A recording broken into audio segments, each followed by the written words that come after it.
Welcome to the GAN webinar of India Bullion and Jewelers Association. These webinars are being specially organized to educate the gold industry, bullion industry and jewelers. ये ज्ञान webinar का हमारा उद्देश्य है कि आपका जो बिजनेस है वो किस तरह से आसान बनाया जाए, और इसीलिए हम रेगुलर बेसिस पे इस प्रकार के वेबिनार आयोजित करते हैं। ये वेबिनार हमारे जो वर्ल्ड गोल्ड काउंसिल इसका स्पॉन्सरर है, और वर्ल्ड गोल्ड काउंसिल के साथ मिलके हम ये वेबिनार का आयोजन करते हैं।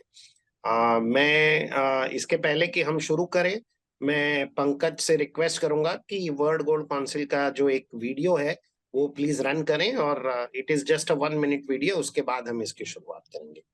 पंकज, जरा वीडियो रन कर। जी सर।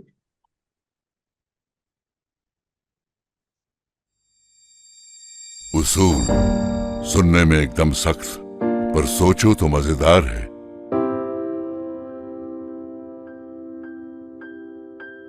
बोलने में उसूल आसान, सरल उसका उच्चार है, पर समझ तभी पाएगा घर चलेगा कोई अकेला 4 कदम उसूलों पे।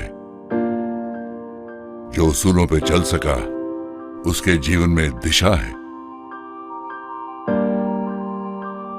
उसूलों में कठिनता है, कई बार उसूलों पे चलने वाले को मिलती कई चुनौतियां हैं। नामुमकिन तो नहीं, पर काफी मुश्किल है उसूलों पे अकेले चलना। सिर्फ उसूल भी अकेले कहां कुछ कर पाते हैं, साथ तो उन्हें भी चाहिए उसूलों पे चलने वालों का। उसूलों पे अगर सब साथ चलें तो उसूल नहीं, उससे कई ज्यादा है। साथ चलें तो उसूल परंपरा है, संस्कृति है, सामाजिक संपत्ति है, जिस पे निर्भर हो सकती है आने वाली कई पीढ़ियां। कीमत भले उतनी ही चुकानी पड़े उसूलों की, पर साथ चलें तो उसूल पूरा पैसा वसूल है। साथ चलें जो उसूलों पे, उनके जीवन में सफलता है। उसूलों पे साथ चलना मेरा, तुम्हारा, हम सबका इसी में फायदा है। स्वर्ण आदर्श अभियान एक औद्योगिक पहल। ये एक वीडियो था वर्ल्ड गोल्ड काउंसिल की तरफ से, स्वर्ण आदर्श अभियान, और किस प्रकार से सोना आपके गोल्ड आपके जीवन में कितना महत्वपूर्ण है उसे एक दर्शाने की कोशिश की गई थी। हमारे साथ आज बहुत ही एक स्पेशल गेस्ट हैं, और मेरे परम मित्र प्रेमनाथ जी हैं। प्रेमनाथ जी को किसी इंट्रोडक्शन की वैसे जरूरत तो नहीं है, क्योंकि इनको इंडस्ट्री के लगभग सभी लोग जानते हैं। ये मोर देन 35 इयर्स से इंडस्ट्री में आपने इनको एमएमटीसी में, नोवा स्कोशिया बैंक में, और उसके बाद करूर वैश्य बैंक के साथ भी ये जुड़े हुए थे। वहां पे इनको आपने जरूर देखा होगा। और इनका जो वर्सेटाइल नॉलेज है टीआरक्यू कोटा को लेकर, जो ये डीजीएफटी को लेकर जो ये काम करते हैं, और जितना मेरा इनसे रेगुलर इंटरेक्शन होता रहता है, तो बिल्कुल नीटी ग्रिटी में जाके एक एक नोटिफिकेशन को समझना, एक एक सर्कुलर को, एक एक ट्रेड नोटिस को पढ़ना, और किस प्रकार से बुलियन बिजनेस भारत में चेंज होता जा रहा है उसके बारे में पूरी up to date information, up to date जानकारी रखते हैं। बहुत ही हाईली नॉलेजेबल हैं, और इनके ज्ञान को आज हम ज्ञान वेबिनार के रूप में लेकर आए हैं। आज का जो हमारा टॉपिक है, मेरे ख्याल से ये इनका फेवरेट टॉपिक है और मेरा भी फेवरेट टॉपिक है। वो टॉपिक है किस प्रकार से टीआरक्यू कोटा में जो गोल्ड अलॉट हुआ है उसे हम इंपोर्ट कर सकते हैं। मैं रिक्वेस्ट करूंगा मेरे खास दोस्त प्रेमनाथ जी को कि प्रेमनाथ जी इसके बारे में लोगों को बताएं। आपको ये बता दूं, फिलहाल प्रेमनाथ जी फिनमेट में मार्केटिंग डायरेक्टर हैं, और ये फिनमेट के वर्ल्ड वाइड ऑफिसेज हैं, और they give advisory services, consultancy services for various bullion dealers and jewellers. And IBJA को बहुत ही इनका सहयोग रहा है और इब्जा भी इनसे जो भी रेगुलर बेसिस पे जानकारी होती है वो लेता रहता है। So over to you Premnath ji, welcome to this Gyan webinar forum और the floor is yours. Thank you very much, Mehta ji, and thank you very much to IBJA, World Gold Council and all other sponsors. और मेरा बहुत ही सौभाग्य है कि मुझे यहाँ पर अपना नॉलेज और जो एक्सपीरियंस है वो शेयर करने का एक मौका मिला है। It is my pleasure. और मुझे बहुत ही खुशी हो रही है कि मैं आप सब भाई बहनों के साथ, जितने भी यहाँ पर ज्वेलरी कम्युनिटी के हैं, IBJA के मेंबर हैं, जो सबके सब जुड़े हुए हैं, तो उनके साथ जो बातचीत करने का जो मौका मिला है, ये बहुत ही एक यूनिक एक्सपीरियंस है। और हम जो है एक दूसरे से सीखते हैं चीज़ें। तो मैं भी परफेक्ट नहीं हूँ, लेकिन हाँ, ये ज़रूर है कि हमारे पैशन है सीखने की, और जो भी हमें मिलता है, चाहे मेहता जी हों या और ज्वेलरी इंडस्ट्री में जिन जिन से मिलते हैं, हमें काफ़ी एक्सपीरियंस होता है मिलने का और बातचीत करने का। उनसे कई चीज़ें जो है पता लगती है, नई नई चीज़ें। और फिर हम जो है रेगुलेटर से भी कभी बीच बीच में बातचीत होती रहती है, तो वो सबका जो नेट रिजल्ट होता है कि it goes in favour of the industry. तो ये बहुत ही अच्छा सब्जेक्ट लिया है। और आजकल मेरे ख्याल से हॉट टॉपिक भी है ये, कि जो TRQ अलॉटमेंट्स हुई हैं, तो उसके आगे जो है वो क्या प्रोसेस है, कैसे कैसे करना है, स्टेप बाय स्टेप कैसे चलना है। तो सबसे पहले मैं थोड़ी सी बैकग्राउंड देना चाहूँगा कि जो इंडिया और UAE का कम्प्रिहेंसिव एक्सपोर्ट प्रमोशन एग्रीमेंट जो हुआ है, ये सन 2022 में हुआ था। और इसके बाद जो है ये थर्ड ईयर अभी चल रहा है।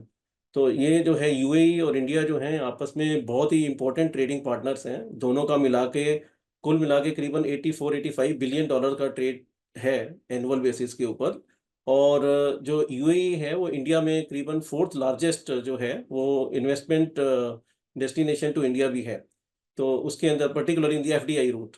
सो we are in a very very important partnership with UAE। And UAE and India coordination जो कम्प्रिहेंसिव एक्सपोर्ट प्रमोशन है, एक बहुत ही इंपॉर्टेंट एग्रीमेंट हुआ है हम दोनों कंट्रीज के बीच में। और इसका जो अल्टीमेट बेनिफिट है दोनों को एक्सपोर्ट प्रमोशन के लिए, UAE से जो एक्सपोर्ट प्रमोशन इंडिया में हो और इंडिया का एक्सपोर्ट प्रमोशन जो है कई कमोडिटीज़ का हुआ है, जो है तो उसका जो बेनिफिट है वो सबको मिले और आम जनता तक पहुंचे। अल्टीमेट ऑब्जेक्टिव हर एक गवर्नमेंट का यही होता है। अब ये जो हम पर्टिकुलरली आज जो टॉपिक चूज कर रहे हैं वो है कि TRQ गोल्ड के बारे में है पर्टिकुलरली। तो मैं ये बता दूं कि ये जो गोल्ड के अंदर जो प्रावधान दिया गया है सन 2022-23 में, यानी फर्स्ट ईयर में, वो 120 टन तक का जो है कोटा अलॉटमेंट के लिए अवेलेबल था सन 2022-23 पहले साल के लिए। और दूसरे साल के लिए 140 टन का था और तीसरे साल के लिए 160 टन था। लेकिन ये जो कोटा है ये बेसिकली 1% कम ड्यूटी पर इंपोर्ट कर सकते हैं। जैसे अभी कस्टम ड्यूटी जो है वो स्टैंडर्ड कस्टम ड्यूटी 15% की है। तो लेकिन अब TRQ जो कोटा है जो 160 टन का हमारे को मिला है टोटल जो दिया जा रहा है लोगों को अलॉटमेंट के लिए, वो 1% कम ड्यूटी पर जो है वो सप्लाई उनको मिलेगी। चाहे वो सप्लाई जो है वो नॉमिनेटेड एजेंसी से भी हो सकती है या IIBX से हो सकती है, जो अभी हम डिटेल में बात करेंगे उसके बारे में भी। तो मतलब मैं आपको थोड़ा सा हिंट ये देना चाहता हूँ कि इंटरप्रिटेशन वाइज कि जो 1% जो ड्यूटी है वो कहने को 1% है, लेकिन इन टर्म्स ऑफ वैल्यू ये कम नहीं है। अगर हम 160 टन के ऊपर लेते हैं तो करीबन ये टोटल वैल्यू 1000 करोड़ से ज़्यादा की बैठ रही है। तो मैंने जस्ट इंडिकेशन आज की टैरिफ वैल्यू के ऊपर कैलकुलेट किया, जो मैं आपसे शेयर करना चाहूँगा। वो ये है कि करीबन आज की टैरिफ वैल्यू और आज का एक्सचेंज रेट के ऊपर जो 1% का जो डिफरेंस है कस्टम ड्यूटी का, वो करीबन 63,937 रुपये पर किलो आ रहा है। और ये अगर 1 टन के ऊपर लें तो करीबन 6 करोड़ 39 लाख पर टन आता है। और अगर हम 160 टन के ऊपर लेते हैं तो 1023 करोड़ का जो है कस्टम ड्यूटी 1% के ऊपर आ रही है। यानी कि गवर्नमेंट ऑफ इंडिया जो है वो 1023 करोड़ की कस्टम ड्यूटी फोरगो कर रही है just to promote the export of UAE to India in terms of the gold. तो ये जो बेनिफिट है 1023 करोड़ रुपए का, जो कि अभी 160 टन का अलॉटमेंट गवर्नमेंट ऑफ इंडिया ने DGFT के थ्रू जो है ये कर दिया है। और अलग अलग लोगों को एप्लीकेशंस के थ्रू, उनके जो कई माध्यम के थ्रू जो है उनको चाहे DGFT के वेबसाइट से और उनको ईमेल से जो है वो एक्सेस करके कंफर्म कर सकते हैं। और ज़्यादातर लोगों को आ भी गया है। और अभी हम डिस्कस करेंगे कि कैसे कैसे जो है आप उसको एक्सेस कर सकते हो, कैसे अगर किसी को परेशानी हो रही है, अगर अलॉटमेंट मिला नहीं मिला, उसके बारे में भी डिस्कस करेंगे। तो अभी जो है इसमें बेनिफिट जो है वो हमें जो है काफ़ी है। अब ये जो बेनिफिट है अल्टीमेटली गवर्नमेंट का ऑब्जेक्टिव है कि आम जनता तक पहुंचना चाहिए। जो है इसके लिए। हालांकि इसके लिए कुछ कॉस्ट इन्वॉल्व भी हैं, तो पूरा 1023 करोड़ का जो बेनिफिट है, तो पूरा का पूरा जो है वो सारा का सारा जनता तक तो नहीं पहुंच रहा है, क्योंकि उसके लिए कॉस्ट इन्वॉल्व भी हैं बीच में। उसके अंदर जो सप्लायर हैं वो भी, उसके लिए भी उनको काफ़ी डॉक्यूमेंटेशन करना पड़ता है, इंडिया में भी जो है उनको काफ़ी काम करना पड़ता है। तो उसके लिए, लेकिन फिर भी जितना हो सकता है मैक्सिमम हमारा यही ऑब्जेक्टिव होना चाहिए कि आम जनता तक इसका फायदा पहुंचे। और टोटल जो है 30, हमने ये भी देखा कि टोटल एक्सपोर्ट टू यूएई करीबन 36 बिलियन डॉलर का है, और इंपोर्ट फ्रॉम यूएई जो है वो 48 बिलियन डॉलर का है। सो टोटल 84-85 बिलियन डॉलर के करीब आ रहा है। तो अब मैं इसके बाद जो है ना एक फ्रीक्वेंटली आस्क्ड क्वेश्चंस लेता हूँ एक एक करके, फिर उसके बाद कोई शायद क्वेश्चन कोई रह गया हो तो आप मेरे से जरूर पूछ सकते हैं, मेहता जी भी हैं, हम आपस में जो है उसका रिस्पॉन्स करेंगे। तो जनरली जो लोग बाग कहते हैं कि भाई क्वेश्चंस पूछते हैं, तो मैं उसको एक एक करके जो है ले रहा हूँ। तो पहला क्वेश्चन ये कहते हैं कि भाई कितनी क्वांटिटी जो है वो करंट ईयर 2024-25 के लिए अवेलेबल है, जो टीआरक्यू अलॉटमेंट के लिए उपलब्ध है। तो ये जो है टोटल क्वांटिटी 160 टन की है, और जो पिछले साल से 20 टन ज़्यादा है, और ये जो है हर साल 20-20 टन बढ़ती जाएगी। तो 5 साल के अंदर ये टोटल क्वांटिटी जो है हर 20-20 टन करके बढ़ेगी, और 5वें साल में ये 200 टन आ जाएगी। तो 200 टन का कैप है, फिर 5वें साल से लेके और अप टू 10th ईयर तक ये 200 टन ही रहेगी। तो ये जो एग्रीमेंट है, this is long term agreement, this is not a short term agreement. तो ये आपको 10 साल तक चलेगा, बल्कि उससे आगे भी चलेगा, इसको आगे रिन्यूअल भी होता रहेगा। लेकिन जो मैक्सिमम क्वांटिटी है वो 200 टन की है। करंट ईयर के लिए 2024-25 के लिए ये 160 टन की है। तो ये पहला क्वेश्चन था। दूसरा क्वेश्चन ये आता है कि how can TRQ holders source gold at 1% lower duty from UAE. अब इसके लिए सोर्सेस कौन कौन से हैं, कि कहाँ से जो है जिसको टीआरक्यू का अलॉटमेंट हो गया है तो उसको कहाँ से ये सप्लाई मिल सकती है। तो इसके लिए माय डियर फ्रेंड्स जो हैं 2 ऑप्शंस अवेलेबल हैं। पहली ऑप्शन है कि वो नॉमिनेटेड एजेंसीज जो बैंक्स हैं, राइट, जैसे एचडीएफसी, आईसीआईसी और Karur Vysya bank, yes bank, RBL वगैरह, इस तरह से बहुत सारी नॉमिनेटेड एजेंसी हैं जिसकी पूरी लिस्ट जो है वो आरबीआई के वेबसाइट पर भी है, डीजीएफटी के वेबसाइट पर भी है। तो किसी से भी जिनको इनका लाइसेंस मिला हुआ है एज अ नॉमिनेटेड एजेंसी, तो वो टीआर की होल्डर उनको अप्रोच करके, उनके पास अकाउंट खोल के, उनका ड्यू डिलीजेंस करके, और उनका जो जो रिक्वायरमेंट्स हैं वो कंप्लीट करके, अगर ऑलरेडी खुला हुआ है तो बहुत अच्छा है, नहीं है तो उनको ये सारा ड्यू डिलीजेंस करना पड़ेगा। और उनको उसके साथ साथ जो है उनको PMLA, prevention of money laundering act के जो तहत भी जो जो रिक्वायरमेंट्स हैं उनको कंप्लाई करनी पड़ेंगी। और इसके अलावा जैसे इफ्सका का, अगर आईएबीएक्स में जाते हैं तो इफ्सका जो है international financial service centre authority जो है, उनकी भी गाइडलाइंस हैं, उनके नोटिफिकेशन वगैरह उनको कंप्लाई करना पड़ता है। तो ये और इसके अलावा आईजीसीआरएस है, कस्टम्स के रूल्स हैं, डीजीएफटी के रूल्स रेगुलेशन है, ये सबको कंप्लाई करना बहुत जरूरी है। तो ये जो है टोटल आपको नॉमिनेटेड एजेंसी से जो जिस चीज भाई बहन को मिला है, जो भी फ्रेंड्स को मिला है, वो इस तरह से नॉमिनेटेड एजेंसी से ये ले सकते हैं। दूसरा है जो अभी इंडिया इंटरनेशनल बुलियन एक्सचेंज के थ्रू भी वो ले सकते हैं। तो इंडिया इंटरनेशनल बुलियन एक्सचेंज के थ्रू भी उनको जो है, जिनको लाइसेंस मिल गया है टीआरक्यू का, अगर वो इंडिया इंटरनेशनल बुलियन एक्सचेंज से लेना चाहते हैं, वो भी फ्लेक्सिबिलिटी है। So it is the choice of the TRQ holder कि किससे लेना है। तो टीआरक्यू होल्डर जो है वो अगर डायरेक्ट इंपोर्ट करना चाहता है इंडिया इंटरनेशनल बुलियन एक्सचेंज से, तो सबसे पहले उनको जो है इंडिया इंटरनेशनल बुलियन एक्सचेंज में अकाउंट खोलना पड़ता है एज अ, उसके लिए एज अ स्पेशल कैटेगरी उन्होंने निकाला है QJ TRQ, qualified jeweller TRQ as a special category client. तो उनको अकाउंट खोलने के लिए जो है किसी ना किसी ट्रेडिंग क्लियरिंग मेंबर से उनको अकाउंट उनके थ्रू जाना पड़ेगा। तो बहुत सारी एक लिस्ट दी हुई है इंडिया इंटरनेशनल बुलियन एक्सचेंज के वेबसाइट के ऊपर भी दे रखी है, आप जाके देख सकते हो। तो आप किसी भी जो है ट्रेडिंग मेंबर से, ट्रेडिंग कम क्लियरिंग मेंबर से जो है अपना अकाउंट ओपनिंग प्रोसेस उनसे शुरू करवा सकते हैं। और उनका जो जो डॉक्यूमेंटेशन है, उनकी को जो भी रिक्विजिट फीस वगैरह है, उसकी डिटेल्स भी जो है उसके वेबसाइट के ऊपर दे दी गई हुई है। तो ये इस तरह से 2 रूट्स आपके पास अवेलेबल हैं। अब ये एक नेक्स्ट क्वेश्चन ये आता है कि नॉमिनेटेड एजेंसी से लेने में और इंडिया इंटरनेशनल बुलियन एक्सचेंज में लेने से जो है वो क्या फ़र्क है, क्या उसके प्रोज एंड कॉन्स हैं। तो वो थोड़ा सा मैं आपको उसके बारे में बताना चाहूँगा। देखिए, नॉमिनेटेड एजेंसीज जो हैं वो बैंक्स हैं, वो ट्रेडिशनली वही बिजनेस करते आ रहे हैं ज़्यादा अभी तक। ये आईएबीएक्स अभी समझो लास्ट 2-1 साल में ही आया है पीछे। तो इसके अंदर जो है जो नॉमिनेटेड एजेंसीज हैं वो उनसे इंपोर्ट करना, सप्लाई से लेना जो है वो एकदम से कस्टमाइज्ड है सारा का सारा। So they give you everything on the platter, right. तो उसके अंदर क्या है कि आप जब उनके नॉमिनेटेड एजेंसीज के पास जाते हो तो वो आपका ऑर्डर लेकर के और बाकी भी जो टीआरक्यू होल्डर्स हैं उन सबका ऑर्डर लेकर के क्लब करके फिर यूएई में किसी सप्लायर से कांटेक्ट करके और उनसे इंपोर्ट करते हैं और उसके बाद आपको बता देते हैं भाई ये इसका इतना जो है प्रीमियम होगा, ये इतना चार्जेस वगैरह होंगे, वो सारा करके और फिर आप प्राइस फिक्स करते हो। प्राइस फिक्स करके और फिर जो है वो आपको सेटलमेंट करना पड़ता है, जितना प्राइस फिक्स हुआ जितनी क्वांटिटी के लिए, जब आपकी पूरी पेमेंट हो जाती है तो फिर वो आपको डिलीवरी दे देते हैं।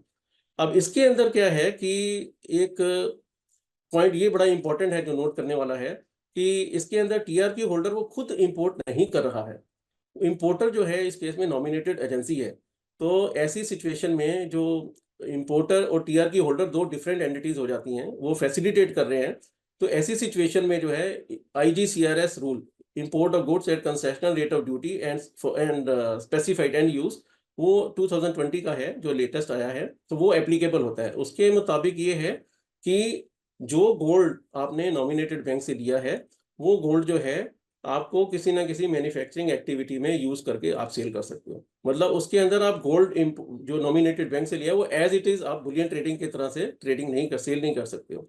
तो इसके लिए जो नॉमिनेटेड बैंक्स हैं वो 1% जो आपको ड्यूटी डिफरेंशियल मिला है, वो 1% ड्यूटी जो है वो उसके लिए वो मार्जिन रखेंगे आपका, चाहे वो बैंक गारंटी की फॉर्म में लें या कैश मार्जिन की फॉर्म में लें, चाहे एफडीआई की फिक्स डिपॉजिट कराएं या कोई वर्किंग कैपिटल लिमिट में दें, वो उनके ऊपर है। It is between the TRQ holder and the bank, वो किस तरह से वो मार्जिन लेना है। ठीक है, अब ये जो है आपका जो मार्जिन है वो तब रिलीज करेंगे जब आप जो IGCRS रूल की जो गाइडलाइंस हैं, जो उनकी स्टिपुलेशंस हैं, उनको आप कंप्लाई करके और उनको पेश करोगे बैंक को कि ये हमने कंप्लाई कर दिया है, तो उसके बाद वो रिलीज करेंगे। और उनके लिए भी IGCRS रूल के लिए भी बैंक्स को जो है वो कस्टम्स को जो है कोई ना कोई बॉन्ड वगैरह देना पड़ता है उनको, ताकि वो IGCRS रूल को कंप्लाई करें। तो ये इसके लिए इंपॉर्टेंट है। यानी कि अगर आप बैंक से ले रहे हो तो आपको IGCRS रूल अप्लाई होगा और आपको कुछ ना कुछ गोल्ड जो भी लेंगे आपको कुछ ना कुछ मैन्युफैक्चरिंग करनी पड़ेगी, चाहे ज्वेलरी करें या कोई और आर्टिकल्स ऑफ ज्वेलरी करें, तो वो आर्टिकल्स ऑफ गोल्ड करें, तो वो आपको करना जरूरी है मैन्युफैक्चरिंग के लिए। उसके लिए दोनों पॉसिबिलिटीज हैं। कई लोग कहते हैं इसमें जॉब वर्क कर सकते हैं या खुद मैन्युफैक्चरर होना चाहिए, तो इसके लिए भी थोड़ी सी कंफ्यूजन रहती है। तो जो हमारी अंडरस्टैंडिंग है कि आप खुद मैन्युफैक्चरर हैं तो बहुत अच्छा है, अदरवाइज आप जॉब वर्क भी करवा सकते हैं। उसके लिए कोई ऐसा इश्यू होना नहीं चाहिए, जैसी हमारी डिस्कशन हुई है उसके हिसाब से होना चाहिए। अल्टीमेटली फाइनल डिसीजन जो है वो कस्टम्स का ही रहेगा, लेकिन जो हमारी अंडरस्टैंडिंग है वो यही है कि भाई उसके अंदर जॉब वर्क भी करा सकते हैं और आप जो है मैन्युफैक्चरिंग खुद भी कर सकते हैं। दूसरा, अभी आते हैं दूसरा वाला जो रूट है, इंडिया इंटरनेशनल बुलियन एक्सचेंज के थ्रू। अगर आप इंडिया इंटरनेशनल बुलियन एक्सचेंज के थ्रू गोल्ड को परचेज करना चाहते हो तो उसके लिए जैसे हमने बताया कि उसको जो है किसी ना किसी ट्रेडिंग मेंबर से या फिर ट्रेडिंग कम क्लियरिंग मेंबर से जो है आपको अकाउंट खोल के और फिर IIBX में अकाउंट ओपन होगा। और फिर जो है उसके अलावा आपको पोर्ट रजिस्ट्रेशन करना है, उसके IIBX का रजिस्ट्रेशन होगा, वहाँ की जो डिपॉजिटरी है उसके अंदर भी रजिस्ट्रेशन होता है। तो ये सारे जो है इसके लिए सारी जो हेल्प है वो आपको ट्रेडिंग मेंबर या ट्रेडिंग कम क्लियरिंग मेंबर आपको सारा उसमें करवा करके दे देंगे, उसमें कोई ऐसा प्रॉब्लम नहीं है।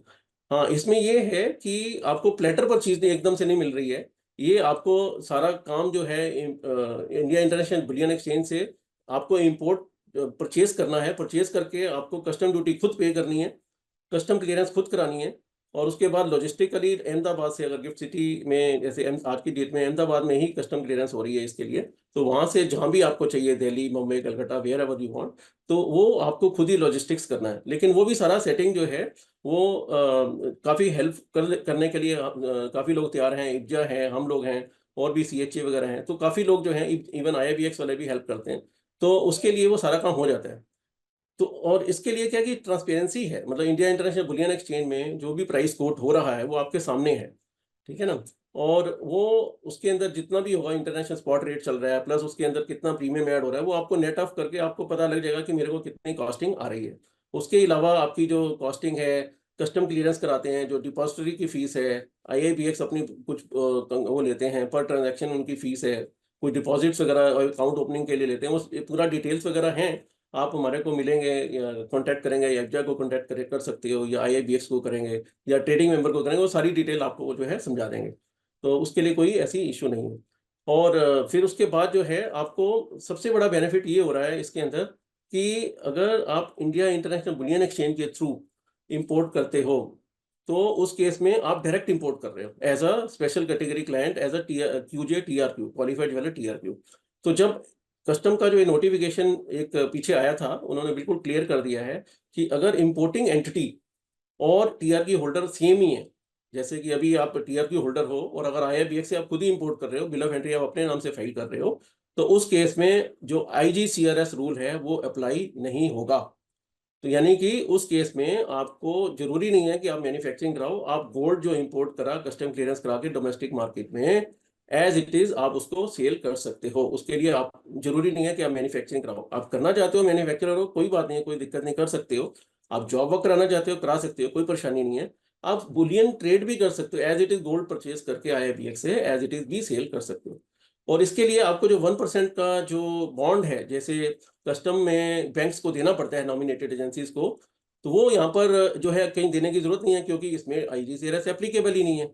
तो वो आपको जो 1% का जो मार्जिन जो स्टकअप हो जाता है जो नॉमिनेटेड बैंक्स के साथ, वो यहाँ पर IIBX में स्टकअप आपका नहीं हो रहा, तो वो आपका इमीडिएटली रिलीज ही है, मतलब आपको देने की जरूरत ही नहीं है। तो ये इसका एक सबसे बड़ा फायदा ये भी है IIBX में लेने के लिए। तो दोनों के प्रोज एंड कॉन्स हैं। जब जो आप बैंकों से लेते हो, नॉमिनेटेड एजेंसी से लेते हो, तो वो आपको सिंपल है, वो आपको सीधा क्या है कि आप जब उनको प्राइस फिक्स करने के लिए थोड़ा बहुत 5-10% मार्जिन हो सकता है वो आपसे लें, उसके बाद प्राइस फिक्स करा, फिर आपको T+2 में आपको विद इन 2 वर्किंग डेज आपको बाकी पेमेंट करनी है। पेमेंट करके वो डिलीवरी आपके डोर स्टेप के ऊपर छोड़ देते हैं, आपको कोई कस्टम क्लियरेंस खुद नहीं करानी है ना।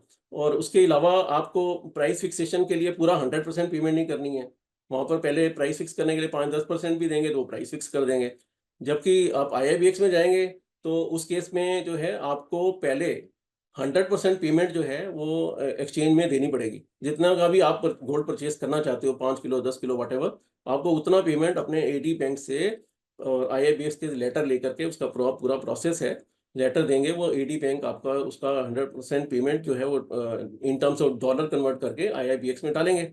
उसके बाद फिर आप जो है गोल्ड परचेज कर सकते हो। फिर जो सप्लायर लोग हैं IIBX में, वो अपना दुबई से जो सप्लाई ले करके यहाँ इधर इंडिया इंटरनेशनल बुलियन एक्सचेंज के जो वॉल्ट्स हैं, अप्रूव्ड वॉल्ट्स हैं, सीक्वल का है, ब्रिंक्स का है, तो वो उसके अंदर वो BDR क्रिएट करते हैं। वो BDR क्रिएट होती है तभी जो है आप परचेज कर सकते हो, क्योंकि तो इसलिए बिल्कुल ये सिक्योर्ड है वैसे वहां पर, क्योंकि आप जब पेमेंट कर रहे हो तो उसके सामने गोल्ड पहले ही खड़ा हुआ है, ठीक है। तो गोल्ड पहले से ही है वहां पर, और जब आप पेमेंट करिए तो इसका मतलब ये नहीं है कि आपको गोल्ड मिलेगा या नहीं मिलेगा। BDR है तभी आपको गोल्ड जो है वहां उसके सामने सेटल करेंगे, अदरवाइज नहीं होगा। तो ये सारी चीजें आपको ध्यान में रखनी है। बैंक से डील करने में आपको टेलर सब कुछ कस्टमाइज मिल रहा है, everything you are getting on the platter. इस केस में आपको सारे स्टेप एक एक करके सब कुछ सीखने को भी मिल रहा है, और इसमें ट्रांसपेरेंसी भी आ रही है, और हो सकता है मोस्ट प्रोबेबली कॉस्ट इफेक्टिव भी हो सकता है इसके अंदर। तो सारी चीजें इसमें आ रही हैं, और कस्टम ड्यूटी का भी है। अगर आप बैंक से लेते हो गोल्ड, तो उस केस में वो बोलेंगे भैया मेरे को कस्टम ड्यूटी तो पहले अपफ्रंट चाहिए, जितनी भी होगी, उसके बाद जो है वो आपको जो है प्राइस फिक्स करने के लिए बोलेंगे, और फिर उसके बाद आपको डिलीवरी वगैरह होगी।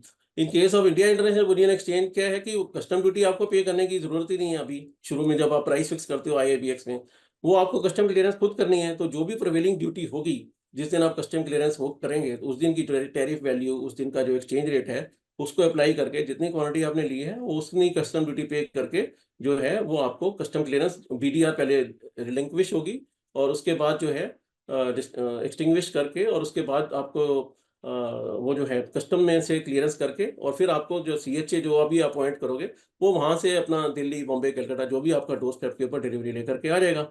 तो कुल मिलाकर के जो जो उसकी जो छोटी छोटी जो सब कॉस्ट आएंगी, वो अगर आप मिला लें, ठीक है ना, जो जो आपने लगाया है, तो वो आपको पता लग जाएगा मेरी नेट कॉस्ट कितनी आ रही है। IIBX में क्या प्राइस चल रहा है वो तो ट्रांसपेरेंट ही है, और बाकी जो कॉस्ट है एसोसिएटेड जो है वो आप उसको टोटल करके देखेंगे, मेरा टोटल इतनी कॉस्ट आ रही है, इतनी बैंक से ले रहे हैं तो आपको टोटल कॉस्ट इतनी आ रही है। तो आप अपने हिसाब से कंपेयर कर सकते हैं। कभी मार्केट में पैरिटी होती है, कभी नहीं होती है, तो आपको देखना है कि मार्केट प्राइस में क्या चल रहा है। IIBX से ले रहे हैं तो प्राइस कितना चल रहा है, अगर बैंक से लेते हैं तो मेरा प्राइस कितना आ रहा है। तो आपको कमर्शियल डिसीजन लेना है उस पर्टिकुलर पॉइंट ऑफ टाइम के ऊपर, कि आपको किस जगह से जो है वो आपको गोल्ड अपना सोर्सिंग करनी है। और आपको ऑब्जेक्टिव भी देखना है कि आपको बुलियन ट्रेडिंग करना चाहते हो या मैन्युफैक्चरिंग करना चाहते हो, तो उस हिसाब से भी आपको अपना सोर्स ऑफ सप्लाई को वैसे ही आपको लेना चाहिए। एक थोड़ा सा प्रेमनाथ जी, मैं थोड़ा सा इंटरप्ट करूंगा जी मुझे किसी ने अभी व्हाट्सएप पर एक सवाल पूछा है जी अलग, कि वो सिर्फ टीआरक्यू होल्डर है जी लेकिन वो क्वालिफाइड ज्वेलर नहीं है, तो क्या हाँ वो जी आईआईपीएक्स के थ्रू इंपोर्ट कर सकते हैं? हाँ जी हाँ जी कर सकते हैं। अगर वो क्वालिफाइड ज्वेलर नहीं है तो आईआईबीएक्स में उन्होंने एक स्पेशल कैटेगरी बनाई है इंपोर्टर्स के लिए और ट्रेडिंग के लिए उनको सिर्फ बाई कर सकते हैं उसमें, वो है क्यूजे टीआरक्यू। ठीक है, स्पेशल कैटेगरी बनाया है। तो उसके अंदर आपको जो क्यूजे की जो नॉर्म है, जैसे उसके लिए 25 करोड़ का नेटवर्क चाहिए, तो वो रिक्वायरमेंट उसमें है नहीं। उसके अंदर रिक्वायरमेंट, उसके लिए सिर्फ यही रिक्वायरमेंट है कि डीजीएफटी ने टीआरक्यू लाइसेंस उसको दिया होना चाहिए। उसका केवाईसी ड्यू डिलिजेंस सारा जो है वो आईआईबीएक्स के मुताबिक जो जो उनकी गाइडलाइंस है वो कंप्लीट होनी चाहिए, है ना। और टीआरक्यू जो है वो डीजीएफटी का जो लाइसेंस है उसकी कॉपी लगनी चाहिए। तो उसके वो कर सकता है डायरेक्ट इंपोर्ट, कोई इशू नहीं है। हाँ, प्रैक्टिकली ये जरूरी है कि उसकी क्वांटिटी कितनी है, क्योंकि अल्टीमेटली जो आईआईबीएक्स के अंदर जो है अभी लिक्विडिटी पहले से इंप्रूव हो रही है काफ़ी। तो उसके अंदर पर्टिकुलर पॉइंट ऑफ टाइम के अंदर जो है वो कितना क्वांटिटी जो है वो अवेलेबल है जो सेल के लिए, वो आपको देखना ज़रूरी है कि टाइम टू टाइम कितना चल रहा है। तो वो इंपोर्ट कर सकते हैं as a you know, if you ask me the straight answer, yes they can import. तो उसमें और कोई इफ्स एंड बट्स नहीं है, जैसे क्वालिफाइड ज्वेलर इंपोर्ट करता है वैसे इंपोर्ट करना है उसे, किसी भी ट्रेडिंग मेंबर के थ्रू, हाँ जी ट्रेडिंग हाँ जी, ब्रोकर के थ्रू वो जाकर इंपोर्ट कर। बिल्कुल बिल्कुल कर सकते हैं, कर सकते हैं। ठीक ठीक सर, जी please please sir carry on, sorry हाँ टू जी, इंटरप्ट। No no problem. और अ,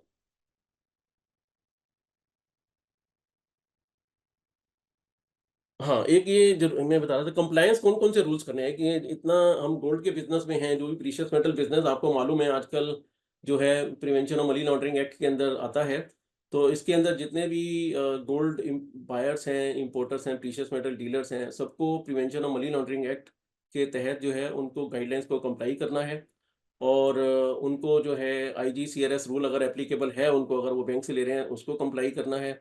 इसके अलावा जो डीजीएफटी की जो गाइडलाइंस हैं या कस्टम्स की जो गाइडलाइंस हैं, वो सारा एक्चुअली आईजीसीआरएस कस्टम्स की गाइडलाइंस ही हैं, तो वो उनको भी सारा का सारा ये कंप्लाई करना है। और अगर वो आईआईबीएक्स से ले रहे हैं तो उनको IFSCA, international financial service centre act के तहत जो है जो जो गाइडलाइंस हैं वो उनको पूरी पूरी कंप्लाई करनी होती है। तो ये प्रोसीजर आपको बता दिया है। बाकी अगर किसी का क्वेश्चन है या कुछ क्वेरी है, तो इसके लिए इब्जा है और हम लोग फिनमेट में हैं, we are associated with each other. तो आप जो है किसी टाइम भी हमको कांटेक्ट कर सकते हैं। कोई आपको किसी किस्म का डाउट हो, कुछ क्वेरी हो, तो हम अपनी तरफ से पूरी कोशिश करेंगे, जितनी हमारी नॉलेज है, एक्सपीरियंस है, हम आपको गाइड करने की कोशिश करेंगे पूरी-पूरी। और अगर कोई ऐसी चीज़ होती है जो शायद हमारी समझ से बाहर है, तो हम रेगुलेटर से खुद पूछ सकते हैं और बता सकते हैं आपको, या फिर आप डायरेक्ट भी उनको कॉन्टैक्ट कर सकते हो। कोई उसमें ऐसा इश्यू नहीं है। रिमनाथ जी, एक और सवाल है था जी। कि क्या आईजीसीआरएस रूल सिर्फ टीआरक्यू होल्डर को भी अप्लाई होते हैं यदि वो आईआईबीएक्स से इंपोर्ट करता है? हाँ, उसके लिए होगा ना, क्योंकि उस केस में तो इंपोर्टर डायरेक्टली वही है, टीआरपी होल्डर ही है, उसको अप्लाई होगा। अच्छा, उस केस में सॉरी, उसमें लेकिन क्लियर हो गया। उस केस में अप्लाई नहीं होगा, क्योंकि उस केस में आईजीसीआरएस इन्होंने एग्ज़ैम्प्ट ही कर दिया ना, क्योंकि अगर वो डायरेक्ट इंपोर्ट कर रहे हैं। आईजीसीआरएस चाहे क्वालिफाइड ज्वेलर और टीआरक्यू होल्डर सेम हो या सिर्फ टीआरक्यू होल्डर भी हो तो भी नहीं, नहीं, नहीं, नहीं, ये इम्पोर्टेंट है, क्योंकि अगर क्वालिफाइड ज्वेलर सॉरी, अगर टीआरक्यू होल्डर और इंपोर्टर सेम है, तभी एग्ज़ैम्प्ट है। अगर वो सेम नहीं है, तो एग्ज़ैम्प्ट नहीं है। फॉर एग्ज़ाम्पल, अगर टीआरक्यू होल्डर चाहता है कि मैं जो है ना किसी क्वालिफाइड ज्वेलर के थ्रू मैं इंपोर्ट कर लूँ, वो भी पॉसिबल है। तो अगर वो क्वालिफाइड ज्वेलर के थ्रू इंपोर्ट करता है, जैसे कि नॉमिनेटेड एजेंसी के थ्रू करता है, तो फिर उस केस में इंपोर्टर जो है वो आपका क्वालिफाइड ज्वेलर है और टीआरपी होल्डर तो दूसरी एंटिटी है, तो उस केस में आपका आईजीसीआरएस रूल अप्लाई होगा। Okay okay. अगर वो हाँ, डायरेक्ट इंपोर्ट कर रहा है खुद टीआरपी ये होल्डर। बड़ा इंपॉर्टेंट है क्योंकि कई टीआरक्यू होल्डर ये समझ रहे हैं कि उनको आईजीआरएस रूल अप्लाई नहीं होता है यदि वो आईआईबीएक्स से इंपोर्ट करते हैं। अगर वो सो खुद कर रहे हैं, अपने अपना बिल ऑफ एंट्री फाइल कर रहे हैं, अपने नाम से खुद इंपोर्ट कर रहे हैं, टीआरपी होल्डर अगर खुद कर रहा है तो फिर अप्लाई नहीं होगा, क्योंकि इस नोटिफिकेशन कस्टम का क्लियर है कि भाई अगर इंपोर्टिंग एंटिटी और TRP holder are the same, then IGCRS is not applicable. If they are different, then it is applicable. मतलब यदि वो क्वालिफाइड ज्वेलर के थ्रू इंपोर्ट करते हैं तो अप्लाई होगा। अप्लाई होगा, क्योंकि डिफरेंट एंटिटीज होगी ना दोनों। हाँ, खुद ही इंपोर्ट करते हैं तो कोई दिक्कत फिर कोई दिक्कत नहीं। जी। कोई दिक्कत। तो इसमें क्या इसमें कॉन्ट्रैक्ट अलग अलग होते हैं? इसमें जैसे आप नॉमिनेटेड बैंक के थ्रू आपकी मर्जी है कि आप हाँ, इसमें आपको जो टीआरक्यू जो लाइसेंस है, मैं आपको बताना चाहूंगा, ये बहुत इंपॉर्टेंट है पीछे कि जो लाइसेंस जो है उसके अंदर आपको देखना है कि आपने जो एप्लीकेशन फाइल करी है उसमें क्या फिलअप किया था। जैसे आपने description of goods, HS code तो सेम ही है, डिस्क्रिप्शन ऑफ गुड्स में अगर आपने लिखा है 995 किलो बार, तो फिर आप 995 किलो बार ही इंपोर्ट करो, क्योंकि कस्टम में आपको परेशानी हो सकती है। अगर आपने मान लो 100 ग्राम बार लिखा है 99999 100 ग्राम, तो फिर आपको यही करना है। अगर आपने दोनों चीज़ें लिखी हैं 995 किलो बार या 100 ग्राम बार्स, 999 प्योरिटी बार्स, तो आप दोनों में से कोई भी कर सकते हो। तो आपको डिस्क्रिप्शन ऑफ गुड जो आपने दिया है वो भी इंपॉर्टेंट है कि आपने क्या दिया है, और then you should import that only, भले ही एचएस कोड सबका एक ही है। तो is there a separate contract for SEPA Kota, TRQ Kota का सेपरेट कॉन्ट्रैक्ट होता है हाँ जी, IIBX हाँ में? जी, जी, जी मेहता जी, इसके लिए IIBX में दो अलग अलग कॉन्ट्रैक्ट है। जैसे सीपा कॉन्ट्रैक्ट जो है उनका एक 100 ग्राम का अलग है 999 प्योरिटी वाला, और 1 किलो बार का जो है वो अलग है। ये सीपा के कॉन्ट्रैक्ट अलग है क्योंकि इसके अंदर 1% जो ड्यूटी लेसर है, तो इसके लिए इन्होंने जो IIBX में अलग से कॉन्ट्रैक्ट रखा गया। इसके अलावा जो दूसरे हैं जो फुल ड्यूटी वाले हैं वो सीपा कॉन्ट्रैक्ट में नहीं आएंगे, वो कॉन्ट्रैक्ट्स अलग है। लेकिन अभी आजकल क्योंकि 1% कम ड्यूटी वाला है, तो मोस्टली जहाँ तक मेरी अंडरस्टैंडिंग है, वो IIBX में यही वाले कॉन्ट्रैक्ट जो हैं वो ट्रेड हो रहे हैं, यही इसी को, यानी कि 100 ग्राम बार्स या फिर किलोग्राम बार वाली आ रहे हैं। किसी ने मेरे से ये सवाल पूछा है कि जिनको कोटा, कुछ लोग कह रहे हैं कि हमको कोटा अभी तक अलॉट नहीं हुआ, हाँ जी, तो वो कब तक कोटा अलॉट होने के उम्मीद? अलॉटमेंट जो मेरे को मालूम हुआ है, अलॉटमेंट ऑलरेडी सबका चला गया है, या थोड़ा बहुत, कोई मोस्टली चला गया, सबको चला गया है। तो आप उनको, हम यही सजेस्ट करेंगे कि अपना रजिस्टर्ड ईमेल आईडी जिसके थ्रू उन्होंने अप्लाई किया था, वो अपने रजिस्टर्ड ईमेल आईडी में चेक करें। और अगर मान लो उनको नहीं मिल रहा, तो एक बार जंक या स्पैम में भी देख लें, कई बार वहाँ चला जाता है, वहाँ पर चेक कर लें, उसमें अप्रूवल का जो है ना ईमेल आया हुआ है। और इसके अलावा आप DGFT के वेबसाइट में जाकर के, जैसे आपने IC कोड अपने करा होगा ना, उसके लिए रजिस्ट्रेशन, तो उसके लिए आपको यूज़र नेम ID वगैरह होंगे आपके पास, पासवर्ड, तो आप उसको एक्सेस करके DGFT के वेबसाइट में जाइए, वहाँ पर जा कर के, और अपने प्रोफाइल में जब देखोगे तो उसके नीचे स्क्रॉल करेंगे तो नीचे एक सक्सेस लिखा होगा, तो सक्सेस के साथ ही लिखा होगा भी आप का क्या स्टेटस है, तो उसके अंदर आप क्लिक करोगे तो स्टेटस में आपका वो जो लाइसेंस की जो है, जो TRQ का कॉपी जो है, वो वहाँ पर डाउनलोड कर सकते हैं वहाँ से। उसमें आ जाएगा कितना क्वांटिटी है। तो जो हमें मालूम हुआ है कि जो फर्स्ट टाइम जिन्होंने अप्लाई करा है इस साल में, उनको 80 किलो जो है का कोटा मिला है। और जो जिन्होंने लास्ट ईयर भी अप्लाई करा, या उससे लास्ट ईयर, क्योंकि ये थर्ड ईयर है, तो पहले साल में करा या दूसरे साल में करा, लेकिन यूज़ कुछ नहीं करा, और तीसरे साल आज फिर कर दिया अभी करंट ईयर में, तो उनको भी 80 किलो ही नई एप्लीकेशन की तरह ट्रीट किया गया है, तो उनको भी 80 किलो ही मिला है। और जिन्होंने पिछले 2 सालों में यूज़ करा है, जितना अलॉटमेंट हुआ है, जितना यूज़ करा है, उसके बाद जो है, जितना जिस प्रोपोर्शन में यूज़ करा है, उसके अकॉर्डिंगली कुछ फार्मूला उन्होंने लगा करके उनको हायर क्वांटिटीज़ अलॉट करी गई हैं। जो हमें सुनने में आता है कि may be up 1 ton भी अलॉटमेंट गई है, लेकिन अभी कोई पब्लिकली अवेलेबल फिगर्स नहीं है। This is what we have heard in the market. हाँ, तो ये प्रोसेस है लगभग। तो अगर आप देखो कि इवन 80 किलो का भी किसी को अगर कोटा मिला है, तो मैं एस्टिमेट कर रहा था लगभग आज की डेट में जो कस्टम ड्यूटी 80 किलो के ऊपर आती है, जो 51 लैक्स के आसपास आती है लगभग। तो उसके अंदर हो सकता है कि उनको पूरा, लेकिन गवर्नमेंट आपको बेनिफिट 51 लैक्स का दे रही है 1% एग्जेम्पशन करके, ड्यूटी लेसर करके। लेकिन आप उसमें कितना जो है मार्केट में पैरिटी है, डिस्पैरिटी है, कितनी चल रही है, उसके हिसाब से उनको एक्चुअल जो बेनिफिट होगा वो मिलता है। जी जी मतलब बिल्कुल, जी बिल्कुल। एक और किसी ने मुझसे ये पूछा है मार्केट के अंदर कि क्या उनको कोटा अभी भी उन्होंने अप्लाई करना भूल गए थे या अप्लाई नहीं किया, तो क्या वो अभी कर सकते हैं, और उन्हें कुछ सरकार रियायत देने की सोच रही है, या ऐसा कोई पॉसिबिलिटी है? ऐसा कोई अभी तक हमारे पास न्यूज़ नहीं है। वो गवर्नमेंट के ऊपर है कि अगर उन्होंने मान लो पूरा का पूरा 160 टन्स ऑलरेडी कर दिया है, तो फिर तो मुश्किल होगा। अगर शायद हो सकता है गवर्नमेंट ने कुछ गैप रखा हो, मे बी लेटर ऑन, अगर, क्योंकि ये भी रिव्यू करते हैं ना, लास्ट ईयर भी उन्होंने कहा था हम रिव्यू करेंगे। तो मेरा ख्याल से है कि हो सकता है 5 महीने में, 6 महीने में जब रिव्यू हो, और फिर देखें यूटिलाइजेशन में कुछ अगर पूरा नहीं हो रहा है, कुछ उसमें गैप आ रहा है, तो उस टाइम हो सकता है कि गवर्नमेंट जो है कुछ व्यू लेकर के शेयर निकाले, लेकिन अभी तक पिछले 2 साल में जो हमने देखा है उन्होंने कोई निकाला तो नहीं है ऐसा दोबारा से, मतलब अप्लाई करने का जो है, एक्सेप्ट इन वन केस कि उस केस में जो है there was some, as you know there was some minutes of the meeting आए थे, तो उसमें उन्होंने कुछ एग्जेम्पशंस करी थी, तो उसका बेनिफिट शायद सबको नहीं मिल पा रहा था। जो उसमें उन्होंने एलिजिबिलिटी कंडीशन में कुछ जो है कुछ रिलैक्सेशन कर दिया था, जबकि पहली बार रिलैक्सेशन नहीं था, दूसरी बार फिर इब्जा ने रिप्रेजेंट किया, तो वो फिर एग्जेम्पशन जो है वो सभी के लिए अप्लाई करी और फिर काफ़ी लोगों ने अप्लाई भी करा और उसका बेनिफिट भी काफ़ी लोगों को मिला था। जो तो अनयूज्ड कोटा है वो कैरी ओवर होता है, ये पॉसिबिलिटी है? क्योंकि पिछले कई सालों से अनयूज्ड कोटा का तो कुछ बताया ही, मालूम ही नहीं है क्या हो रहा है।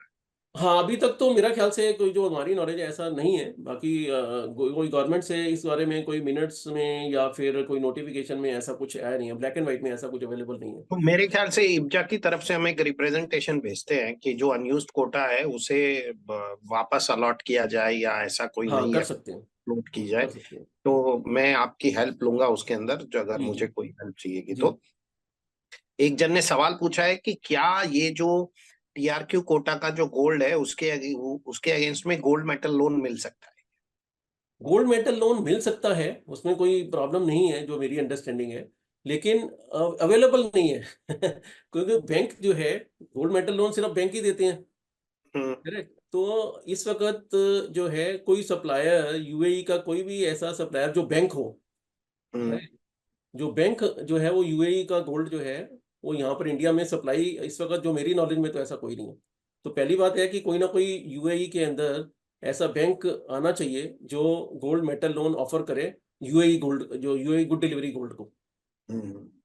वो ऑफ़र करे तो उसके बाद तो जो है जो टीआर की जो होल्डर है, वो उसको यूज़ करना है। और अगर वो मेटल लोन ले रहा है तो उसको तो मैन्युफैक्चरिंग वैसे भी कंपल्सरी है, क्योंकि उसको as per the RBI notification, RBI guidelines, जो भी गोल्ड मेटल लोन है वो मैन्युफैक्चरिंग में ही यूज़ करना है उसको, ज्वेलरी के लिए। तो उसके तो लिए बड़ा आपके अच्छा है, ये एक पॉइंट बहुत अच्छा है।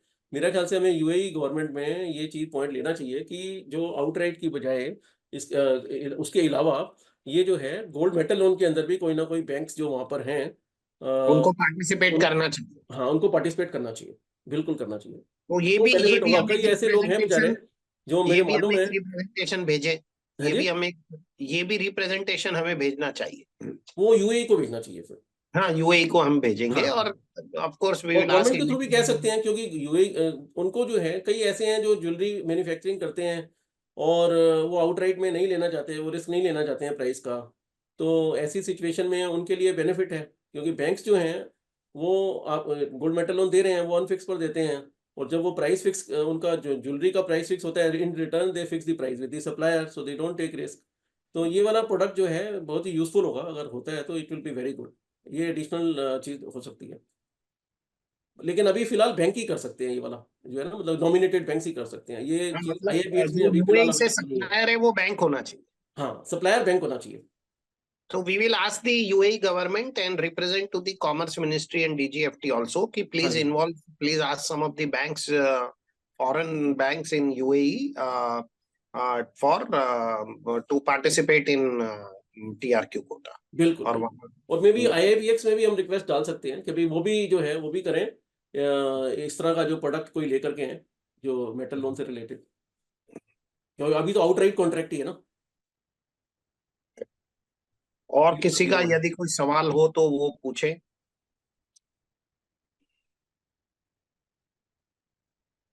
तो प्रेमनाथ जी, ये इतनी बड़ी इंडस्ट्री है, जी, इसके अंदर सिर्फ मैंने देखा कि इस बार भी सिर्फ 839 लोगों ने एप्लीकेशन की, जबकि जी, इंडस्ट्री में ये तो कोई भी अप्लाई कर सकता है। ये करीबन 1.5-2 लाख ज्वेलर हैं। जी। आ, आ, तो उसके बारे में आपका क्या कहना है कि लोग इतना बड़ा फायदा उठाना ही नहीं चाहते या लोग एजुकेट ही नहीं होना चाहते? मेरे को लग रहा है कि लोगों में थोड़ा जो है ना, एक स्केप्टिसिज्म है, मतलब थोड़ा रिलक्टेंस ही है इस चीज़ के लिए। कुछ तो अवेयरनेस कम है। पहली चीज़ तो ये है कि अवेयरनेस कम है, जो खास तौर पर टियर 2, टियर 3 सिटीज़ में, उनमें इतनी अवेयरनेस नहीं है। और जो मेजर बेनिफिट है, जो चेन ऑफ ज्वेलर्स या जो जो काफ़ी ऑर्गेनाइज वे में काम करने वाले हैं उनको मिलता है। इवन मैंने देखा कि ऑर्गेनाइज वाले भी वो कहते हैं यार ये 1% वाला ड्यूटी है, कल को कोई जो आपको बॉन्ड देना है या मार्जिन रखेंगे, कल को कोई डीआरआई का कोई नोटिफिकेशन आ गया या कुछ आ गया, कोई डर के मारे भी नहीं करते, क्योंकि जिसमें एग्जाम्पशन आई तो समझो कुछ ना कुछ आपको रेगुलेशन के से रिलेटेड कुछ करना है, तो एक ये डर भी है। अब वो वाला डर तो IIBX के थ्रू तो हट गया, क्योंकि उसमें तो क्लियर हो गया, उसमें आपको बॉन्ड देना ही नहीं है। लेकिन अभी ये जो नॉमिनेटेड बैंक्स हैं, उनके थ्रू जो इंपोर्ट करते हैं, उनके लिए चाहे वो 1% बॉन्ड दे भी रहे हैं, लेकिन अभी तक जहाँ तक कुछ काफ़ी लोग जो बैंक्स भी से पता लगता है और इवन जो TRQ होल्डर्स हैं, उनको क्या कंप्लायंस करनी है, कुछ उसके बारे में भी पूरी तरह से क्लैरिटी लोगों को इतनी है नहीं। हालाँकि जो हमारी बातचीत है वो तो यही बताते हैं कि सिर्फ GST इनवॉइस देनी है आपको, जो वहाँ पर जो है। लेकिन एग्जैक्ट जो है वो बैंक्स के साथ और कस्टम्स के साथ जो है वो कोऑर्डिनेशन होना ज़रूरी है, उनका बॉन्ड कैंसिल होना चाहिए जल्दी से जल्दी, ताकि वो जो है उनकी लायबिलिटी दिन बर दिन जो है जितना-जितना इंपोर्ट करें वो इंक्रीज़ नहीं हो। तो इस सब के लिए मेरा ख्याल से मे बी IBJA, बैंक्स और ये जो है मिल करके कुछ ना कुछ करना चाहिए, ताकि बैंक्स का भी जो बॉन्ड है वो रिलीज़ हो टाइमली, और वो भी फिर freely they can deal with the TRQ holders also and they can import. एक और पार्टिसिपेंट ने हमें रिक्वेस्ट की है कि गोल्ड मेटल लोन के ऊपर अलग से पूरा सेमिनार करना चाहिए, तो डेफिनेटली हम करेंगे गोल्ड मेटल लोन के ऊपर। जी। और ये इस प्रोडक्ट के ऊपर भी गोल्ड मेटल लोन किस तरह से अवेलेबल करवाया जा सकता है, तो इसके भी ऊपर हम बात करेंगे। UAE सरकार से और उनकी वहाँ की बैंकें इसमें पार्टिसिपेट करें। हाँ, हाँ जी, बिल्कुल। एक्चुअली मेरे को याद है फिनमेट जो है हमारी कंपनी, इन्होंने भी वहाँ पर एम्पावरिंग बैंक्स इन UAE के ऊपर सेमिनार वगैरह करा था उनके वहाँ पर। तो उसमें आए, इवन यहाँ से भी, इंडिया से भी लोग वहाँ गए थे। तो मेरा ख्याल से Finmet is also doing a wonderful job in promoting the trade between India and UAE। और कोई सवाल किसी के हैं हो तो बताएं, वरना पंकज आप प्रोग्राम को कंक्लूड कर सकते हैं। अगर वर्ल्ड गोल्ड काउंसिल का आपको कोई वीडियो चलाना है तो वो चलाएं और उसके बाद यू कैन कंक्लूड। ठीक है। Thank you very much. Sir एक मिनट, एक सर वर्ल्ड गोल्ड काउंसिल का वीडियो प्ले करते हैं, उसके बाद सेशन एंड करते तब तक देख लेते हैं कोई क्वेश्चन आ जाए। हैं। What does your investment portfolio look like without gold? Incomplete. Why? Because as a gold owner, you have the power to make bold decisions. To balance risks and returns.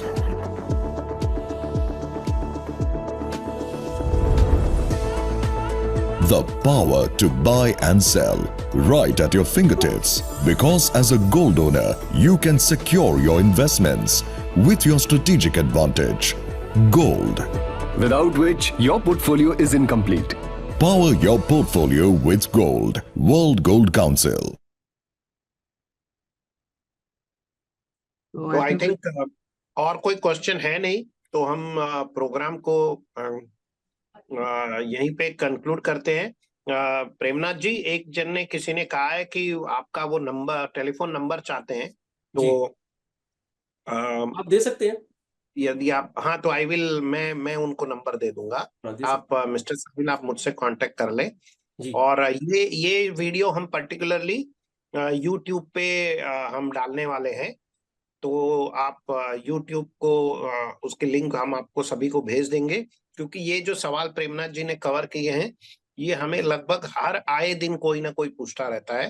तो नॉर्मली हम लोग YouTube पे videos नहीं डालते हैं, लेकिन हम लोग ये वीडियो डेफिनेटली यूट्यूब पे डालने वाले हैं। बहुत बहुत धन्यवाद प्रेमनाथ जी आपका। और आप फाइनल कुछ कंक्लूजन में कुछ कहना चाहते हैं तो कहें प्लीज।